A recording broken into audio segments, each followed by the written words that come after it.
Tayo po ba ay masaya? Sige nga po, tingnan po natin. Lahat nga po ng masaya ay pumalakpak. Ayan. Batiin nga po muna natin yung katabi natin. Sabihin natin, happy ako kasi nandyan ka. O, sa kabila naman, happy ako kasi nakumpleto mo. Ayan. So, ngayon po ay dadako tayo sa ikatlong regalo, no? Na ito po'y atin pong matatanggap ngayong Kapaskuhan bilang pagsalubong sa Pasko. Una nating natanggap ang love. Amen po. Pangalawa nating natanggap ay life. At ngayon po, ang matatanggap natin ay joy. Ayan, na si Joy. Ayan. So, ayan po mga kapatid. So, una na po natin na-discuss yung discovering the gift of love, accepting the gift of life, at ngayon po yung ikatlo, sharing the gift of joy. No? Ito po yung huling gabi. Sino po dito nakakumpleto? Amen. So, huling gabi natin, kaya later, meron po tayong tinatawag na Puto Festival, no? Bilang pong ating tradisyon, bilang mga Pilipino. So, ipipray po natin yung ating pong mga kakanin. Kaya mamaya po, ipapasok po natin ito, dala-dala ng mga nag-sponsor para po ito ay i-bless, i-pray po ng ating pastor. So, discover, accept, and share the real gifts of Christmas. Ayan, love, life, joy. Kapag naintindihan po natin, mga kapatid, yung tatlong ito, for sure, magiging masaya at makabuluhan po ang ating Pasko. Gusto po ba natin yun? Amen. Higit pa yan sa napakasarap na Noche Buena, no? Kasi tatlong regalo ang tinanggap natin. Christmas begins with the word Christ, no? Yan. Kasi si Christ naman talaga ang reason bakit may Pasko. Amen po? Amen. So ang araw po ng Kapaskuhan ay sumisimbolo sa ating pong kaligtasan. No? Dahil kung wala pong ipinanganak na Jesus, wala tayong kaligtasan. Amen po? Kaya walang unang Pasko. At malamang wala nang kasunod. So let's review para naman po dun sa mga hindi naka-attend nung first at saka nung second. So mag-review po muna tayo. So yung una po nating binuksang regalo is the gift of love. No? Discovering the gift of love from John 3:16. For God so loved Agapao, the world that He gave His only begotten Son. Sino po yun? Si Jesus. That whoever believes in Him shall not perish, but have eternal life. So mga kapatid, yung love na tinutukoy po dito is agape. Sabihin nga po natin, agape. Ayan. So ito po, ang root word po nito is agapao. Ang love na nagliligtas. Ang love na nagpapalaya. Nagpapaubaya at umuunawa. No? Pero kahit gaano po kaganda ang love na ito, mga kapatid, hindi po ito mapapasa iyo kapag hindi po natin tinanggap ang ating Panginoong Jesus. Amen po? Amen. So, ang mahalaga sa Diyos, yung malaman po niya na mahal mo rin siya. Mahal po ba natin ang Diyos? Mahalaga siya sa iyo. Amen? Paano po siya naging mahalaga sa atin? Dalawang bagay lang naman po yung response ng tao. No? Sa Panginoon. Ano po yun?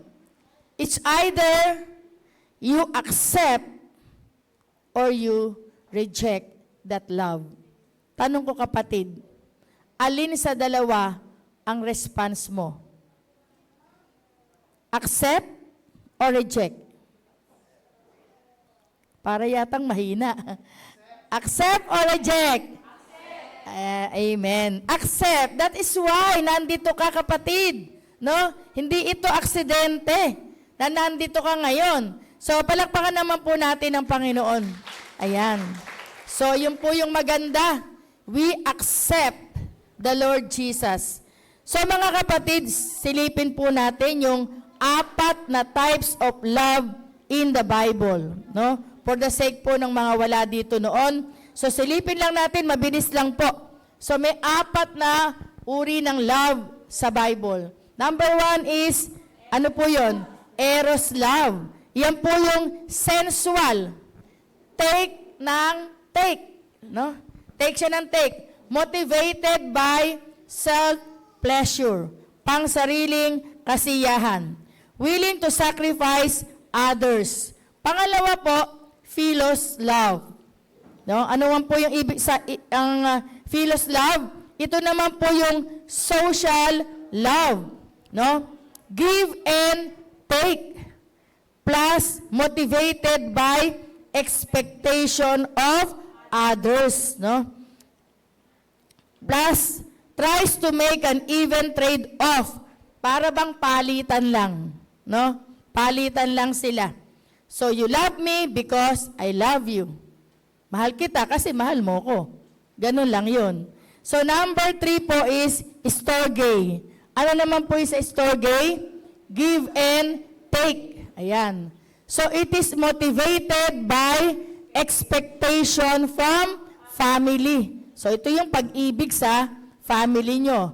Family comes first. So yung tatlo na yan, nauubos yan kapatid. No? Nauubos po yan. So number 4, yung pinakamahalaga po, ano yun? Agape. Ayan. So yung agape is unconditional po yan. So minamahal mo nang walang kapalit, nang wala kang kondisyon. No?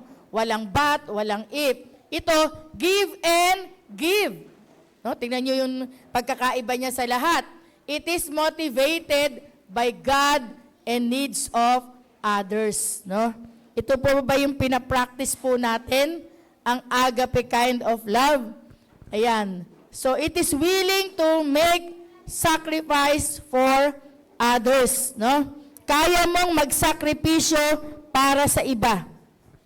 And kaya mong ibigay kahit yung buhay mo para sa iba. Kaya mo ba?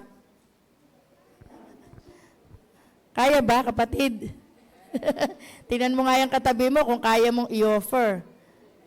Hindi siguro, ayaw. Okay. So, yon. Willing kang masaktan. Kasi ang inspirasyon mo, ang Diyos. Sino dito yung nagmamahal na nasasaktan? Wala ba? Ayun, si Pastor. Ayan. Kahit nasasaktan na, patuloy ka pa rin nagmamahal.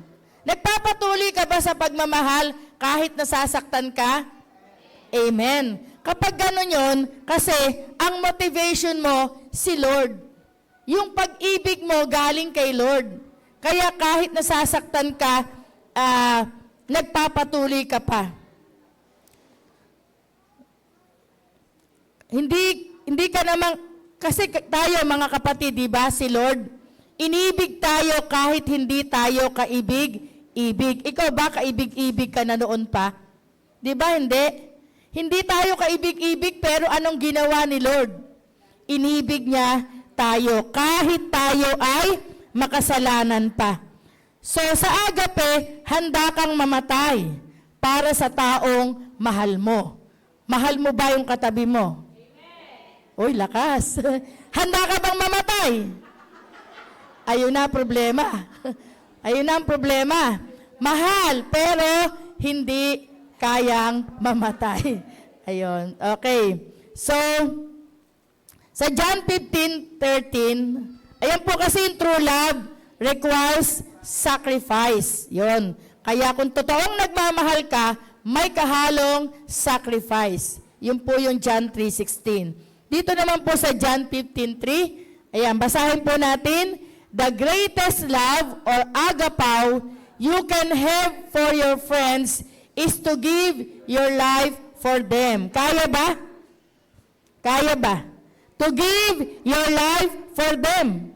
Ito yung verse na hindi kayang sagutin ng eros, hindi kayang sagutin ng philos, at storge love. Kapag ikaw ay nagmahal, hindi kayang magmahal ng walang kapalit. So hindi po yan agape kind of love. Sapagkat sarili mo lang ang mahal mo.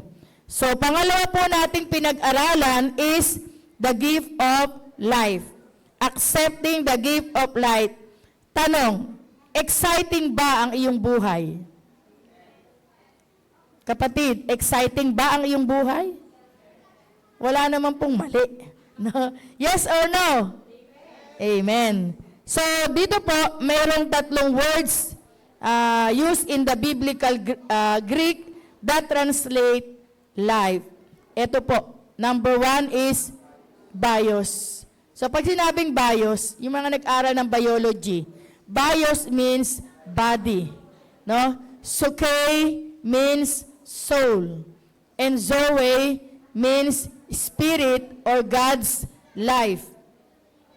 Sa bios po, ang ibig sabihin po, physical body. Where we get the word biology or bio means life. Yun naman pong suke, it is the Greek word refers to the psychological life of the human soul. Dito nakapaloob yung mind, yung emotion, and will.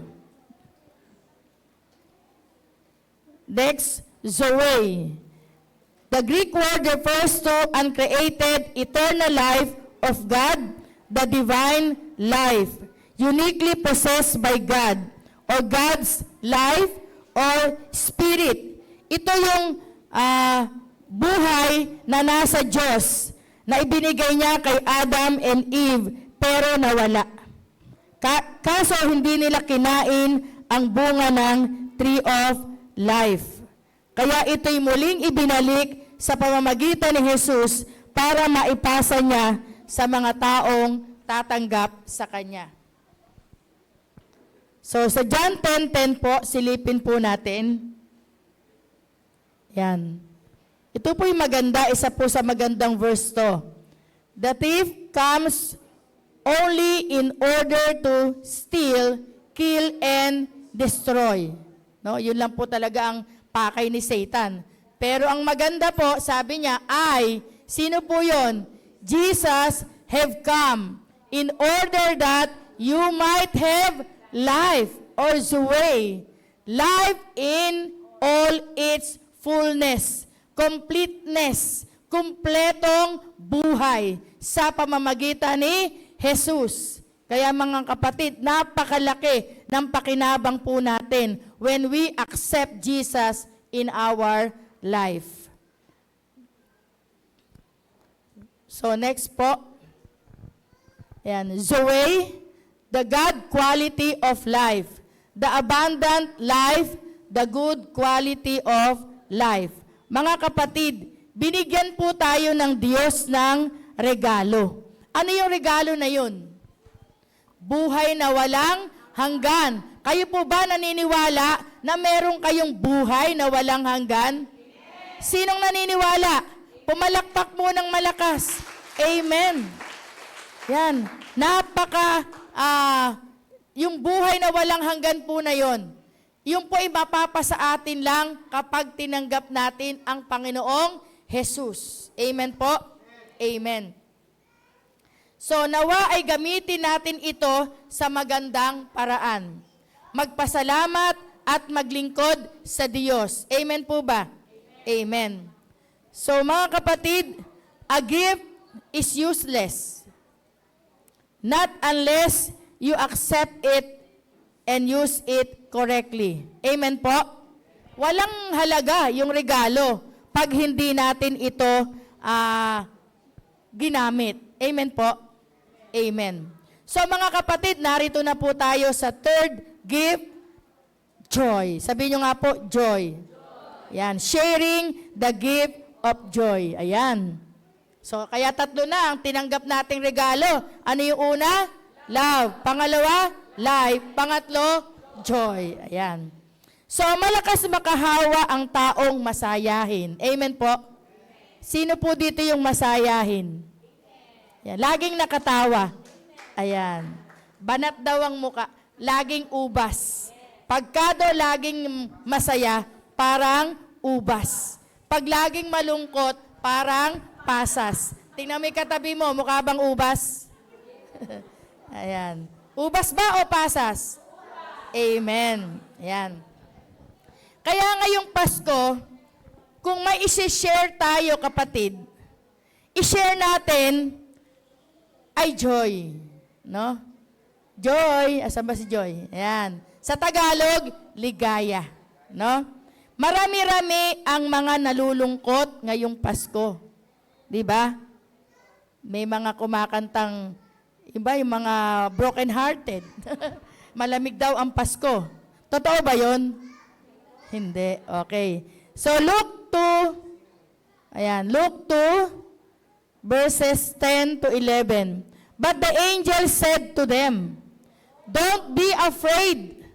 I am here with good news for you, which will bring great joy." Chara, to all the people, this very day in David's town, your Savior was born, Christ the Lord. Di ba? Di ba napakasaya? Ang ating tagapagligtas ay pinanganak. Amen po? Amen. So, dito po, meron po ditong Greek word. Yan. Si Pastor po lagi pong nagbibigay sa atin ng mga Greek word para mas lalo po nating maintindihan yung deeper meaning. No? So, the Greek word kara from Cairo, to be full of cheer, puno ng kasiyahan, puno ng kagalakan, puno ng kaligayahan. No? So, napakagandang balita. Amen po? Ito po'y balita mula sa anghel. No? Mula sa anghel ng Diyos. Hindi ka na matatakot because you will have great joy. Ito na ang panahon para ikaw naman ay sumaya. Di ba? Pag may magandang balita, tuwan-tuwa tayo. Lalo na pag sinabi, may ipamimigay na Christmas gift. May ipamimigay na chicken and hotdog, tuwan-tuwa na tayo. How much more ang ibibigay na regalo? Ang Diyos na tagapagligtas. Amen po? Amen. Palakpakan po natin ang Lord. Next po. And the common question is, are you happy? Ba't parang malungkot pa rin yung iba? Are you happy? Amen. Kasi mga kapatid, happy na tayo kasi tatlo na yung regalo natin. Ayan. So tayo po ay nabubuhay sa mundo kung saan ang tao po mapaghanap. No? Mapaghanap ng kasiyahan. No? Para maibsan yung lungkot ng buhay. Pag may problema. Kasi marami ang nalulungkot. Bakit po nalulungkot? Kasi maraming problema. Amen po? Kaya naman ang ginagawa nila, ay ang katulad niyan, naghahanap sila ng maling lugar. No? Naghahanap din sila ng maling tao.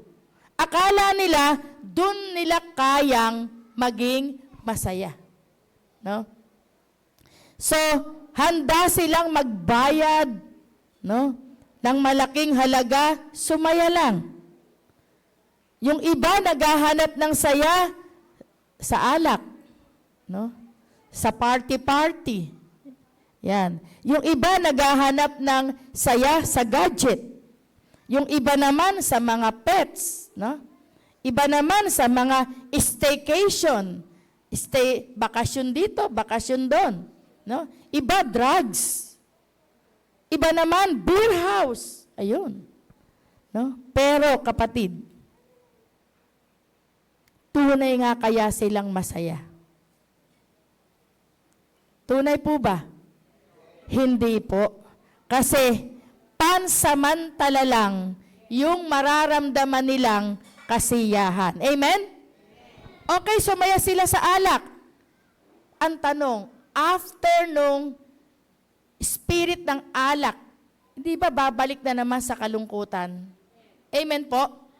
Nag-party-party. Ang saya. Pero kinabukasan, tapos na yung party, masaya pa ba? Hindi po. Kasi yung kasiyahan na yon ay galing lang sa mundo. Amen po? Amen. So, meron naman pong masaya, kapatid, kapag puno ang wallet. O, sino dito puno ang wallet? Patingin nga ng wallet nyo. Paldo na ba ang wallet nyo? Yan. Malaki ang bahay. Naku, bago ang sasakyan.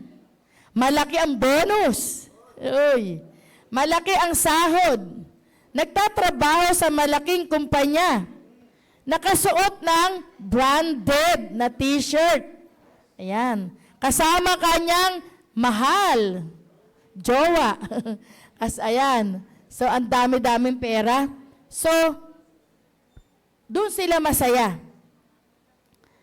Meron namang iba, hinahanap ang kasiyahan, hindi sa material na ganon, kundi sa kaibigan. Masarap na may kaibigan. Amen? Masarap may jowa. Masarap may asawa. Pero, ang lahat ng ito, panandalian lamang. Amen po? Amen. For the record, sabi nga, wala naman pong masama na maraming pera. Ang saya nga niyan, di ba? Hindi naman din masama na may bago tayong kotse, bagong sasakyan. Hindi po masama yun. Dahil paano naman tayo magiging masaya kung wala kang pambili o panggastos o pambili ng Noche Buena? No? Ang sabi lang dito, hindi ito palaging sagot sa ating kalungkutan. No? Just a gentle reminder, lahat po ng iyon ay hindi sagot sa ating kalungkutan. Yet they find themselves depressed or commit suicide because they did not find any joy or satisfaction in the worldly riches or goods. Kala mo lang masaya siya. Minsan may tao pong ganun eh. Ang saya-saya niya physically. So kala mo totoong masaya siya. Pero deep inside, sa kanyang loob, meron pala siyang kalungkutan. Amen po? Amen. Kadalasan, kapatid, sa gitna ng problema, ang mga bagay na ito, bagay at tao ring ito, ang nagiging sanhi ng kalungkutan. Tama po? Minsan, yung sasakyan mo, okay, ito, kasiyahan mo, pero later, nagbibigay din ito ng problema. Yung kasama mo ngayon, minsan, yan din na nagbibigay sa iyo ng kalungkutan. Amen po? Amen. Ayan. Kaya po, minsan, yung mga bagay na yon, yung mga tao na yon, ang nagiging sanhi ng kalungkutan o disappointment. Kaya ngayon pong Pasko, wag na po tayong makinig o magpatugtog ng Pasko na, sinta ko. Bakit? Kasi lalong lumulungkot. Amen po? Amen. So, madaming na-depress at nagpakamatay. Ayan, tingnan po natin. Di ba alam natin minsan, mayaman, matalino, pero bakit nagpapakamatay? No? Ang dami niyang pera, nakahiga na nga siya sa pera. Pero kaya nga mga kapatid, hindi natin masasabi na ang pera lang ang source ng ating happiness. Dahil ang daming sikat na nagpapakamatay. Amen? Kaya kapatid, instead na kantahin mo yung Pasko na, sinta ko, lalo kang lulungkot. Ano na lang ang kantahin mo? Worship song. Bakit? It will lift up your spirit. Amen po? Amen. So sabi po dito sa Galatians 5:19, when you follow the desires of your sinful nature, your lives will produce these evil results. Pag sinusunod nyo yung desire ng ating yung sinful nature natin, ano resulta? Sexual immorality. Ano pa? Impure thoughts, eagerness for lustful pleasure, idolatry, participation in demonic activities. Ano pa? Hostility, quarreling, jealousy, outbursts of anger, selfish ambition, and division. Kaya, kapatid, no? Yung the feeling that everyone is wrong except those in your own little group. So, sa 21 po, yung envy, drunkenness, wild parties, and other kinds of sin, let me tell you mga kapatid, as I have before, that anyone living that sort of life will not inherit the kingdom of God. Diba? Yung pagiging mainggitin. Ano pa? Naglalasing. Yan. Mahilig sa mga wild parties. Anong reminder ng Lord? Anyone living that sort of life will not inherit the kingdom of heaven. Maliwanag po. Ang liwanag ng paalala ng ating Panginoon. So mga kapatid, ang tanong, are you happy or super happy? Super happy. Yan. Kailangan we choose to be super happy. Alam niyo mga kapatid, it's a matter of choice. Kung gusto mo sumaya, o gusto mo lumungkot, o gusto mong mas masaya, it's your choice. Anong choice natin? Maging super happy. Katulad po ng nasa illustration, no? Dinugtong din ni Pablo na contrast o kabaliktaran kung nasa iyo ang Diyos. Sa verses 22 to 23 po, Galatians 5:22, ang sabi po dito, but when the Holy Spirit controls our lives, ano po yun? Born again spirit, He will produce this fruit, this kind of fruit in us. Tandaan po natin yung mga bunga ng Espiritu. Ano po? Ano po yung number 1? Love. Ano pa? Joy, peace, patience, kindness, goodness, faithfulness, gentleness, and self-control. Here, there is no conflict with the law. Huwag nating hayaan na may nalalaglag tayong bunga. Kailangan yung bunga na yon nananatili sa atin bilang anak ng Diyos. Ilan po yun? Ilan yung bunga? Ilan po? 9. 9 po yun. Kaya pag nagalit ka, nalaglag yung self-control. Ano pa? Ayan. Umiinit yung ulo mo kasi yung mga dumadaan sa'yo, nag-overtake, nagalit ka. Nalaglag ang patience. Ngayong Pasko, nalungkot ka. Nalaglag ang joy. Yan. Yan po ang bunga ng Espiritu, ng Holy Spirit. Amen po?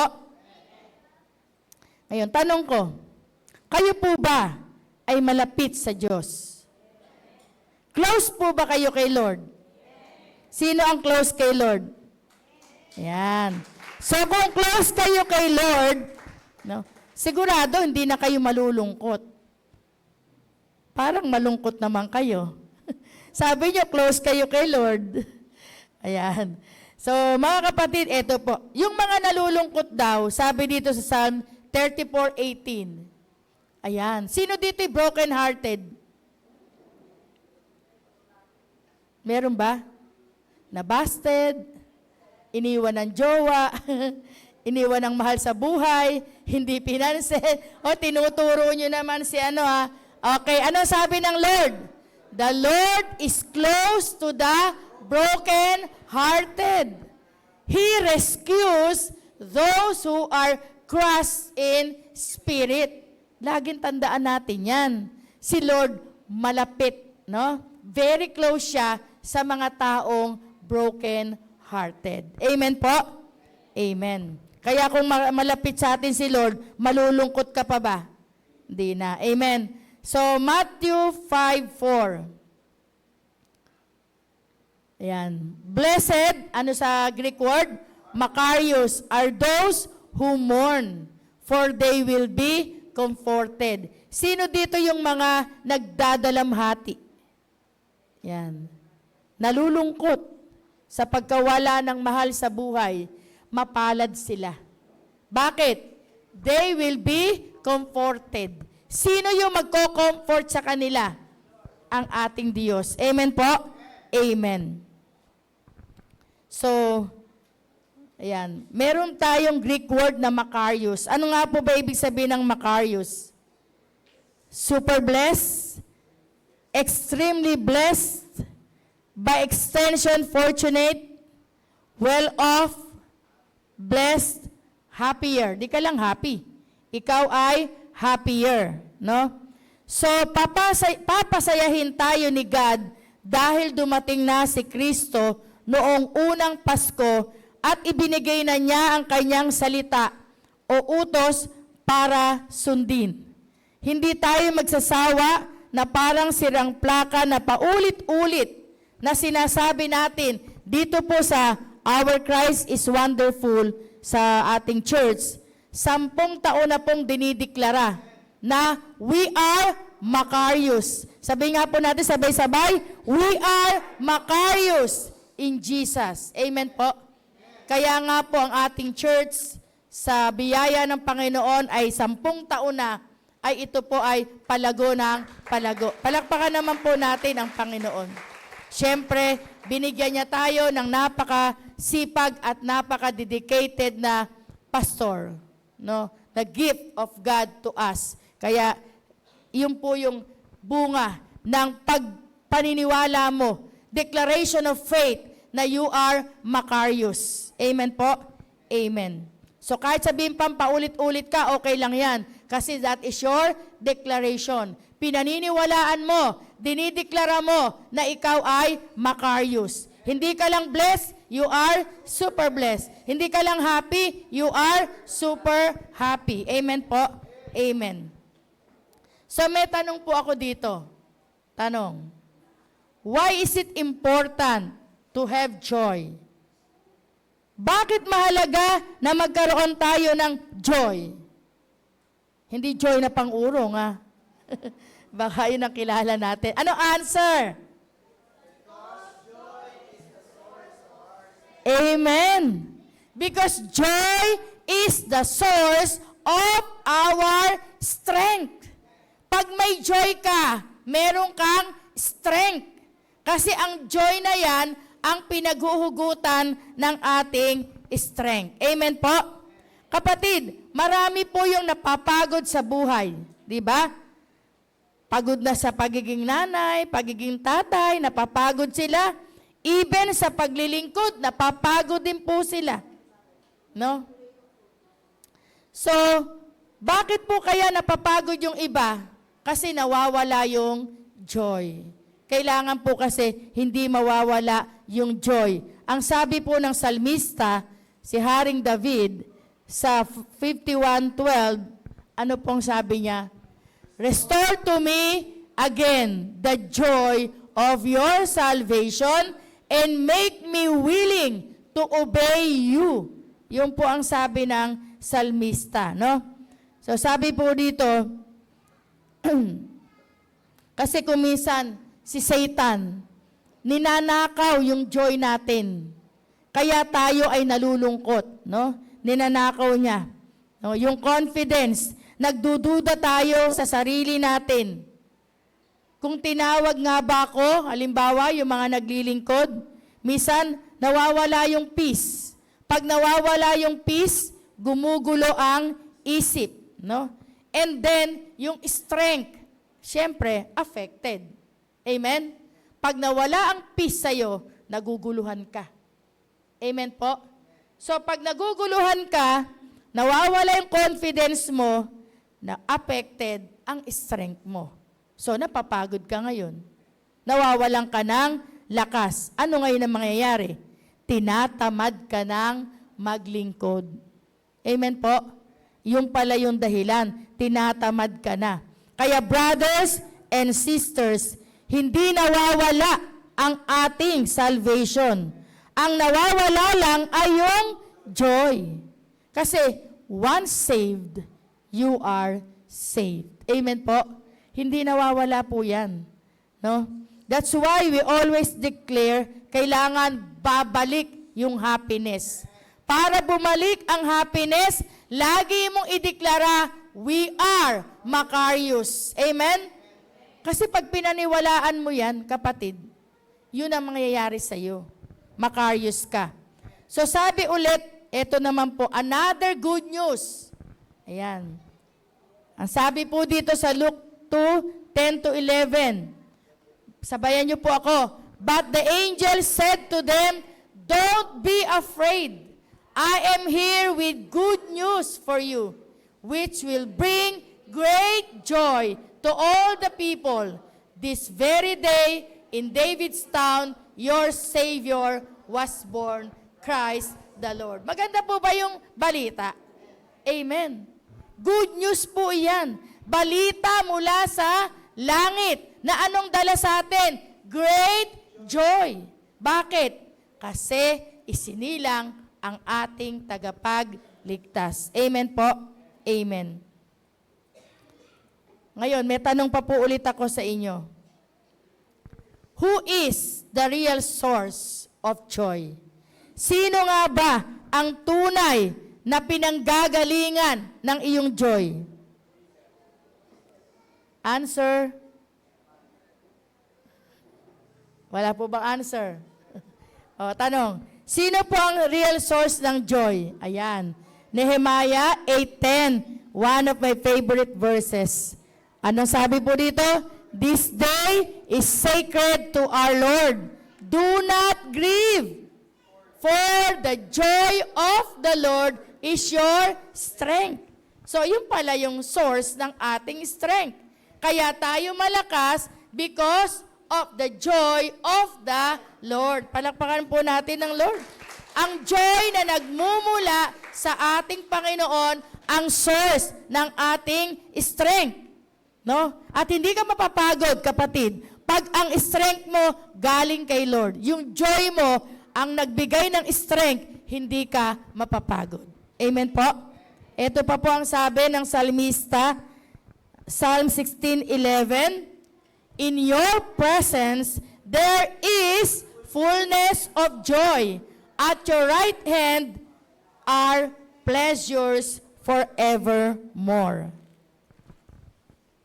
So the question is, how can I find some real joy? Paano ko ba matatagpuan yung tunay na joy? So dapat po maintindihan natin yung difference ng dalawa. Yung happiness o saya, joy o ligaya. Dapat alam natin yung difference. Kapatid, pag sinabing happiness, ayan, ano pong sabi? Basahin po natin. Dependent o upon external or material things. Ayan yung happiness na nauubos. Happiness na lumilipas. Bakit? Kasi nakadepende ka sa material na bagay. Amen? Pera, kotse, bahay, tao, doon ka nakadepende. Pero tingnan natin yung joy. Silipin natin yung joy. Anong ibig sabihin ng joy? Dependent upon Jesus Christ. So doon ka pala nakadepende. The source of joy. Kasi siya ang tunay na pinanggagalingan ng joy. So ang joy naman, kapatid, kabaliktaran ito ng happiness. But joy is entirely different than happiness. Joy is not dependent upon money you have. It is not dependent upon how many degrees you have, what kind of car you drive, or house you live in. Joy is not dependent upon circumstances, but rather, joy is dependent upon Jesus Christ. Meron siyang spiritual things. So ito mismo ang naramdaman ni Pablo.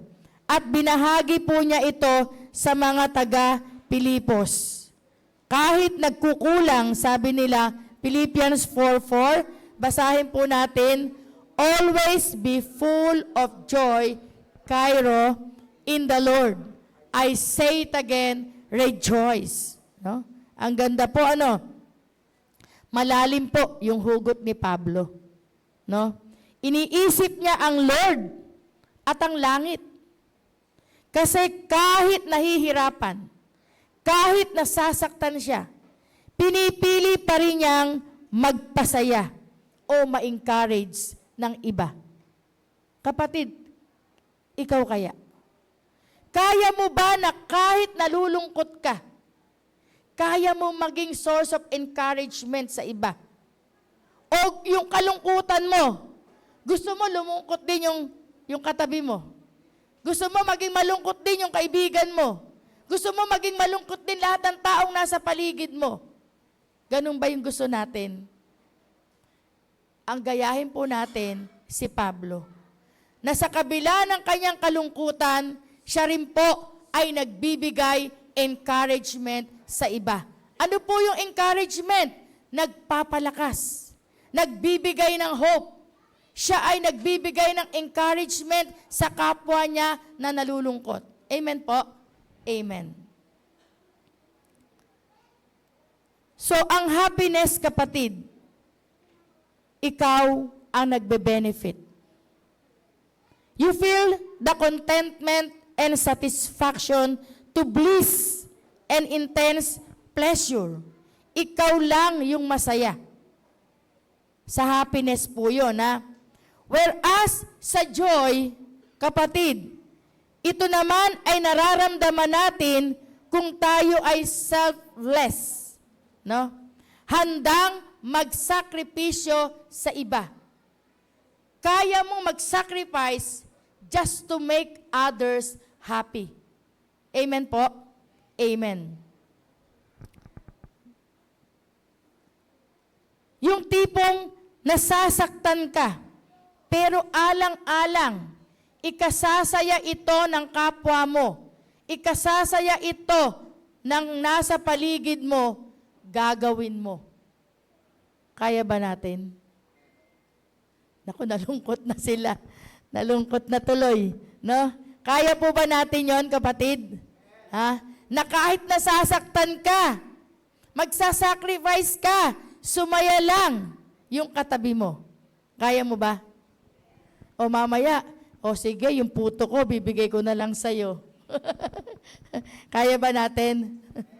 Yun po yung tunay na meaning ng joy. No? So, kaya may salitang tears of joy. Di ba naririnig niyo yan? No? Di ba laging sinasabi, umiyak siya, bakit? Oy, tears of joy. No? Ayan.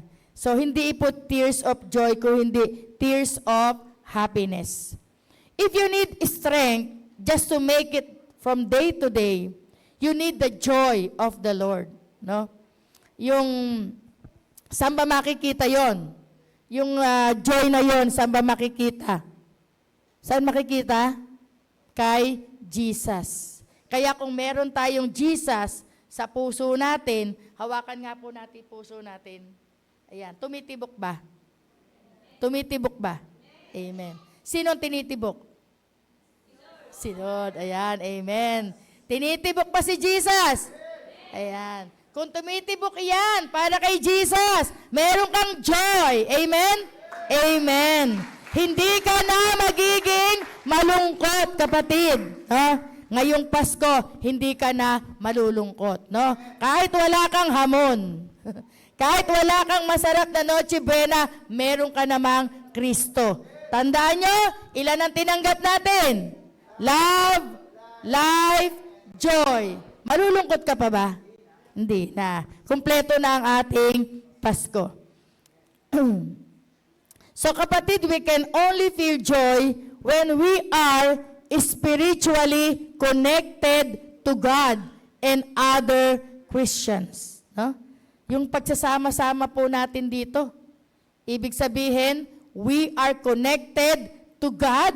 We are connected to other Christians. Because here, meron tayong fellowship with one another and we have fellowship in the Lord. Amen po? Kaya napakasaya kapag ikaw ay nasa church. Palakpakan nyo nga ang Panginoon kasi merong nag-invite sa'yo. Sino po naka-invite ngayon? Kapatid, meron kayong reward sa Panginoon. Amen? Meron kayong corona sa Panginoon. Ayan. No? Magkakaroon tayo ng connection sa ating Panginoon.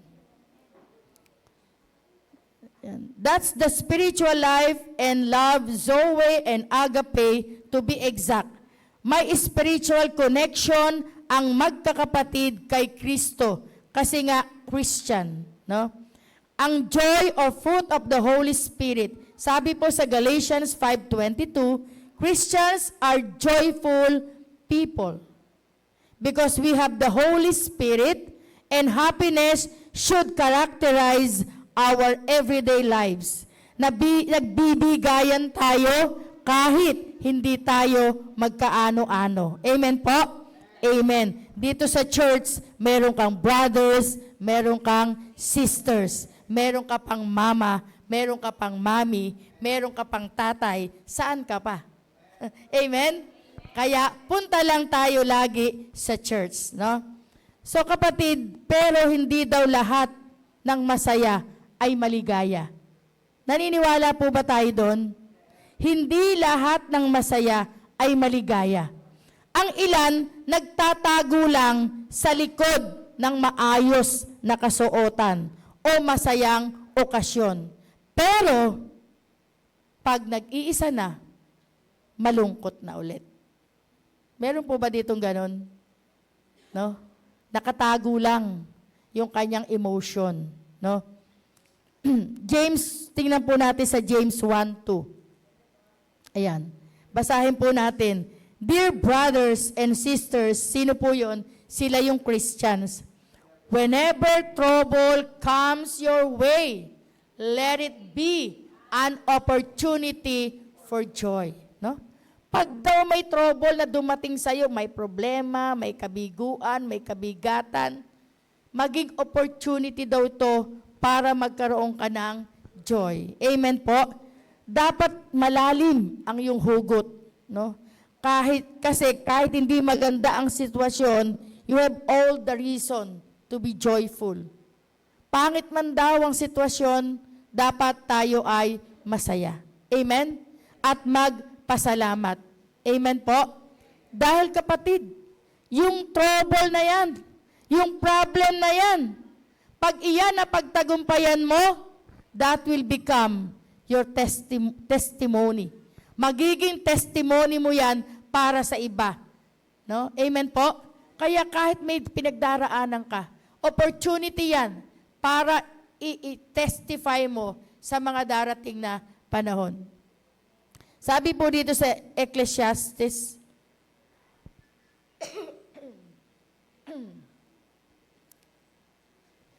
2:1-2.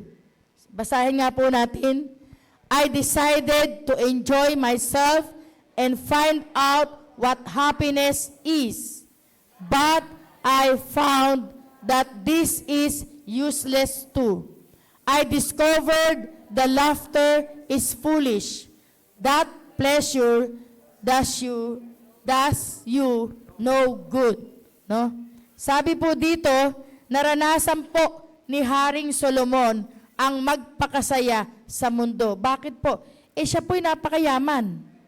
No? Tunod tiniladang ginto ang pag-aari niya. Madaming asawa. No? Libong asawa.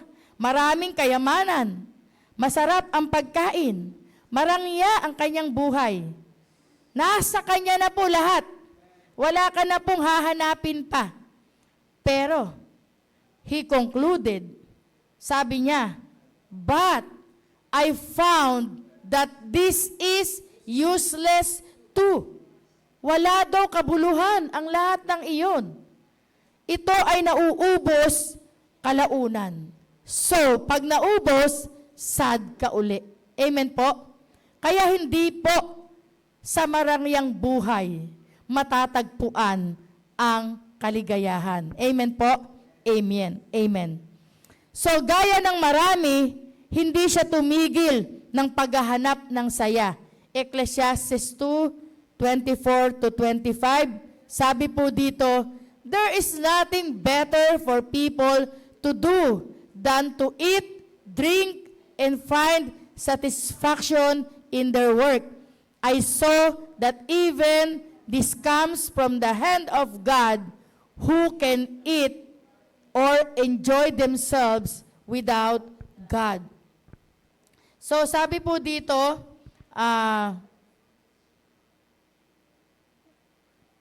there is nothing better for people to do than to eat, drink, and find satisfaction in their work. Sa wakas, nakita rin po ni Pablo yung tunay na makapagpapasaya sa kanya. Kasi naranasan na niya lahat ng kayamanan nasa kanya na. Sabi niya, sino lang ang makapagpapasaya sa kanya? Walang iba kung hindi ang ating Panginoon. Amen po? Sa buhay din po natin, kapatid, wala pong ibang bagay na makapagpapasaya sa atin o makapagpapaligaya kung hindi ang ating Panginoon. Amen po? So, meron pong isang story, mga kapatid. Share ko lang po sa inyo. Isang bata yung nagreklamo sa tatay niya. Ang sabi niya, Tay, bakit boring sa akin? Ayan po, yung bata. Ang mga himno sa church. Sabi ng tatay niya, sige, tuldukan na natin ito. Kung sa tingin mo, makakagawa ka ng mas magandang kanta, gumawa ka. So, ang ginawa ng bata, pumunta siya sa kwarto niya. At alam niyo po ba, nagsimula siyang gumawa o sumulat. Year 1690. Ang batang si Isaac Watts. Ayun po, yung pangalan ng bata na yan. Yung bata na yon, ayun na siya ngayon. Si Isaac Watts. Siya po ang sumulat ng sikat na kanta. Alam niyo po ba yung kanta na yon? Joy to the World. Ayan. Sino bang may alam ng Joy to the World? Pakikanta nga po.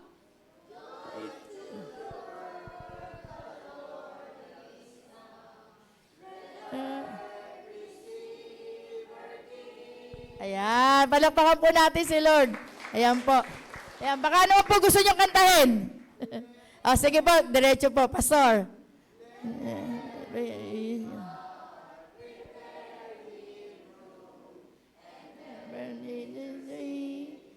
Heaven, nature, sea. Heaven, and nature, sea. Joy to the world.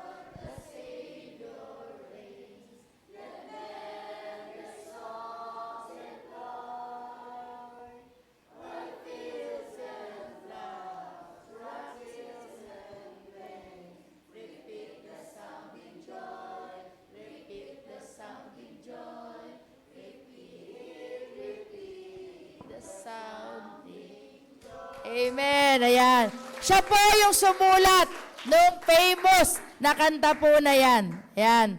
Ginamit niya ang simpleng kanta para ibahagi o i-share at iparating sa mundo ang mabuting balita na dapat magsaya dahil dumating na si Kristo. Amen? Amen. So mga kapatid, ito last 2 verses na po. Mga kapatid, 2,000 years ago, dumating na si Kristo. So may dahilan na tayo para magsaya. Amen po? Amen po? Ikaw ay Macarius. Tandaan mo yan, kapatid. Ikaw ay Macarius. And you need to discover that Macarius life. Pero hindi lang sapat na ikaw lang ang laging masaya.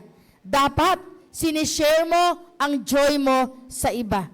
Maraming tao ngayon ang malungkot. Bakit hindi natin i-share ang totoong source of joy? Sino yon? He is Jesus. No? He is Jesus Christ, the source of our joy. Sa Isaiah 35:10, ito po, mga kapatid, those who have been ransomed by the Lord will return to Jerusalem, singing songs of everlasting joy. Sorrow and mourning will disappear, and they will be overcome with joy and gladness. Kapatid, kaya naman, no? Bakit pa tayo malulungkot, no? Let me show you a picture of joy and true happiness. Oh, tingnan po natin yan, di ba? Maraming tao ngayon, puno ng pagkain ang mga mesa, mamahaling regalo, no? Nagdiriwang sa palasyo, pero kapatid, being happy doesn't mean you have it all. It means being thankful to the Lord for all you have. Basta malusog, kumpleto ang pamilya, sapat na yon, we call it the joy of the Lord. Look at the family. Di ba? Payak, simple ang kalagayan. Pero higit silang mayaman. Meron silang contentment, meron silang peace, higit sa lahat, kapatid, meron silang joy. Amen? Amen. So, Merry Christmas po sa iyong lahat. We are Macarius. Lamang po. At sana po, meron po tayong natutunan.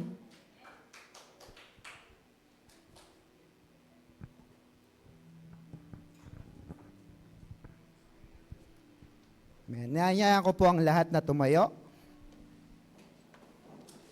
Today is your salvation night. Amen, mga kapatid? Sino po sa inyo ang gustong tumanggap ng buhay na walang hanggan? Meron po ba rito? Amen.